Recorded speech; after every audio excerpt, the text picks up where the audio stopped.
इस ग्रुप के सभी सदस्यों को गोविंदनाथ देवड़ा की तरफ से आदेश। कोई भी जानकारी शुरू करने से पहले आइए सर्वप्रथम पूजनीय भगवान श्री गणेश जी की स्तुति करें।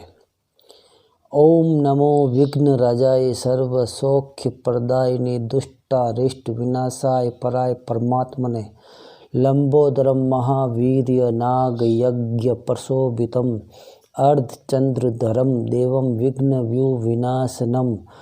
ओम ह्रां ह्रीं ह्रूं हरें ह्रों ह हेरंबाय नमो नमः। सर्वा सिद्धि प्रदोषी तुम सिद्धि बुद्धि प्रदो भव। चिंतितार्थ पदसित हिम शतक मोदक प्रिय सिंदूरारुण वस्ति च पूर्जितो वरदायक। इद गणपति स्तोत्रम य पठेत भक्ति मानर तस्य देहं च गेहं च स्वयं लक्ष्मी मुच्यति। ओम श्री गणेशाय नमः। ओम विघ्नहर्ताय नमः। ओम श्री गुरु गणपते नमः। आदेश।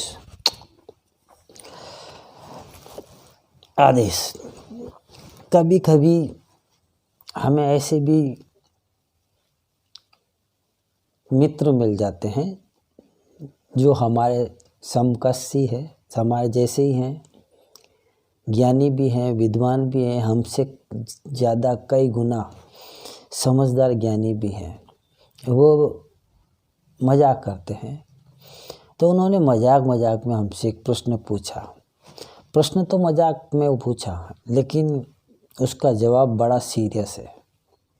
उन्होंने प्रश्न पूछा, है नाथ जी, वैसे तो मैं जानता हूँ, फिर भी आपसे पूछ रहा हूँ कि ऐसी कौन सी पूजा है जिससे सभी प्रकार का तंत्र, सभी प्रकार की शक्तियाँ, चाहे जिन हो, खबीस हो, वीर हो, बेताल हो, चुड़ैल हो, डाकिन हो, साकिन हो, भूतनी हो, प्रेतनी हो, चुड़ैल हो, वास्तु दोष हो, किसी भी प्रकार की तंत्र बाधा हो, उसका समूल रूप से नष्ट हो जाए, समाप्त हो जाए। और सबसे अच्छी साधना कौन सी है तंत्र काटना के लिए, सबसे अच्छी पूजा कौन सी है इन सभी का उपाय करने के लिए।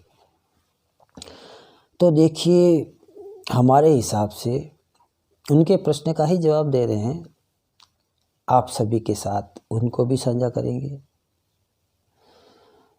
हमारे हिसाब से और बाबा के काल भैरव की प्रेरणा अनुसार सभी तंत्र की काट आप जिस भी देवताओं में विश्वास करते हैं उसके द्वारा की गई पूजा से ही हो जाता है। बात होती विश्वास की।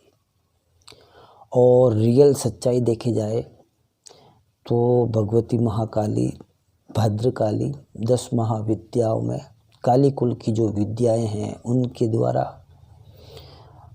हनुमान जी के द्वारा, काल भैरव की पूजा द्वारा और विशेष रूप से क्रोधराज भैरव की पूजा द्वारा ये समस्त तंत्र बाधाएं समाप्त हो जाती है। ऐसा एक अनुभव हमने स्वयं देखा है। प्रमाणित नहीं करेंगे, किस्सा समझकर, कहानी समझ के सुन लीजिएगा। एक बार की बात थी, किसी कारणवश हम गुजरात गए थे और उनके घर में ये भय था कि उनकी पड़ोसन है जो उनके दो जो काले जादू की कहो या तंत्र की जानकार थी, वो अपनी तरफ से हर कोशिश करके अपने पड़ोस के घर में कुछ ना कुछ क्रिया करती। उस वजह से उनके काफ़ी पशु भी मारे गए, उनकी आर्थिक स्थिति कमज़ोर होने लगी, उनको डरावने विचार आने लगे। और एक बार तो उस परिवार का एक सदस्य जिसने आत्महत्या करने की कोशिश भी की, और एक छोटी बच्ची थी जो किसी प्रेत बाधा से ग्रसित हो गई। तो वहाँ पर हमें बुलाया गया और बाबा भैरवनाथ जी की कृपा हुई, उनकी इच्छा हुई और हम वहाँ चले गए। वहाँ जाकर हमने बाबा से पूछा क्या करना है, हमें तो कुछ मालूम नहीं करना क्या है, बाबा की लीला बाबा जानते। बाबा का आदेश हुआ क्रोधराज भैरव की सेवा करो यहाँ पर। हमने वहाँ पे सेवा शुरू की। अपना एक छोटा सा धूना बनाया, टेम्परेरी धूना। उस धूने में कुछ विशेष चीज़ों की आहुति दी और क्रोधराज भैरव के मंत्रों का जप सब शुरू किया। जब शुरू किए 8 मिनट नहीं हुए और जो बच्ची अलग कमरे में बैठी थी वो स्वयं उठकर विकराल होकर हवा के रूप में जमीन से सिर्फ 1 अंगुल ऊंची उठकर हमारे सामने आई और बोली, जानता है मैं कौन हूँ। मैंने तो हमने भी कहा जानते तो हैं मगर मतलब क्या, इस घर में क्यों हैं, क्यों परेशान कर रही है इन लोगों को। तो वो कहती है मैं वचनों से बंधी हूँ, मैं क्या करूँ, मुझे भेजा गया तो मुझे काम तो करना पड़ेगा। तो हमने उनको बोला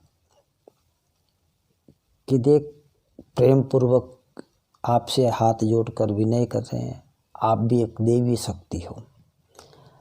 हम इस वक्त नरक में हैं और आप स्वर्ग में हो। ऐसे बुरे कर्म मत करो, इस बच्ची को छोड़ के चले जाओ, अन्यथा आपको दंड खुद ही भुगतना पड़ेगा। तो उग्र होकर करीब मैं भी देखती हूँ क्या करता है। और हम अब वापस अपने भैरवनाथ जी के जो मंत्र है, क्रोध मंत्र, उसका जप करने लगे। अचानक अंतरात्मा से कान में कहो, अंतरात्मा से कहो, विचार कहो, महसूस हुआ। हाथ में उड़द के दाने लिए, जप करते करते फूंक मार के फेंक दिया। वो जैसे उड़द के दाने उस लड़की से टकराए, वो लड़की चिल्लाती मारती हुई गिर पड़ी। उठी, पानी दवानी डालकर उसको उठाया तो एकदम नॉर्मल हो चुकी थी। और हमने बाबा का नाम लेते उनके हाथ में एक धागा बांधा। सीधी सीधी बात है। और इन्हीं क्रोधराज भैरव की पूजा से अगर आप शमशान में भी आराधना करोगे, शमशान में भी क्रोधराज भैरव की, तो कोई भी शक्ति आपको परेशान नहीं करेगी। उल्टा जैसे शमशान में सभी शक्तियों को मालूम पड़ेगा ये क्रोध भैरव का साधक है, तो वो अपनी इच्छा अनुसार आपसे मिलने आएगी, बड़े अच्छे भाव से आपसे मित्रता करेगी। क्योंकि भूत दामट तंत्र में ये बात उल्लेखित है। कई लोग इसे गलत मानते हैं, मगर ये बात सही है कि जो क्रोध भैरव की साधना करता है, समस्त तामसिक शक्तियाँ, शमशानी शक्तियाँ क्रोधराज भैरव की जो साधक होती है उनके साथ में रहना पसंद करती है, उनका काम करना पसंद करती है। मगर एक मित्र भाव से, प्रेम भाव से क्रोध भैरव का साधक कभी इनको दंडित नहीं करता। चाहे तो कर सकता है मगर करता नहीं है, क्योंकि उन साधक भी, क्रोध भैरव का जो साधक होगा उसको क्रोध भैरव खुद चुनेंगे अपनी इच्छा से अपनी साधना करने के लिए। हर कोई क्रोध भैरव की साधना कर भी नहीं सकता। और इनकी पूजा बहुत ही मान्यता रखती है। जब भी कि जिस घर में 21 माला 11 माला द्वारा हवन क्रिया होती है या जप होता है जिस घर में, वहाँ से भूत प्रेत जिन खबीस वगैरह सब भाग जाते हैं। कोई नहीं रहता, सामने आएगा उसको मरना पड़ेगा, उसको नष्ट होना पड़ेगा। क्रोधराज भैरव ऐसी शक्ति है जो चाहे तो देवी और देवता को भी दंडित कर सकते हैं, मगर ऐसी करने की ज़रूरत नहीं। ये सिर्फ बात बताने योग्य है, ये बात सिर्फ बताने योग्य है दंडित करना नहीं है, कर सकते हैं। और देवताओं को दंडित करने का सोचना भी गलत है, क्योंकि वो देव हैं और हम इंसान हैं। हम अपनी मर्यादा में रहें तो अच्छी बात है। मगर क्रोध भैरव की जो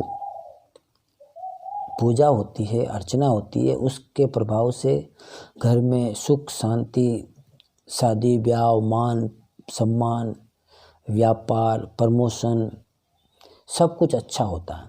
यह पूजा इस प्रकार है कि एक प्रकार बुरी से बुरी भूमि को भी पवित्र और उपजाऊ बना देती है। इनकी पूजा से कई प्रकार के लाभ होते हैं, जो पूजा करवाने के बाद उस घर के सदस्य ही महसूस करते हैं। क्रोध भैरव के बारे में अब हम क्या कहें। जिन्होंने पूजा की है वो जानते हैं, और जिन्होंने करवाई है वो जानते हैं। हम अपना अनुभव जानते हैं कि क्रोधराज भैरव का मंत्र बहुत ही विस्फोटक, बहुत ही अचूक, बहुत ही चमत्कारी, बहुत ही प्रचंड होता है।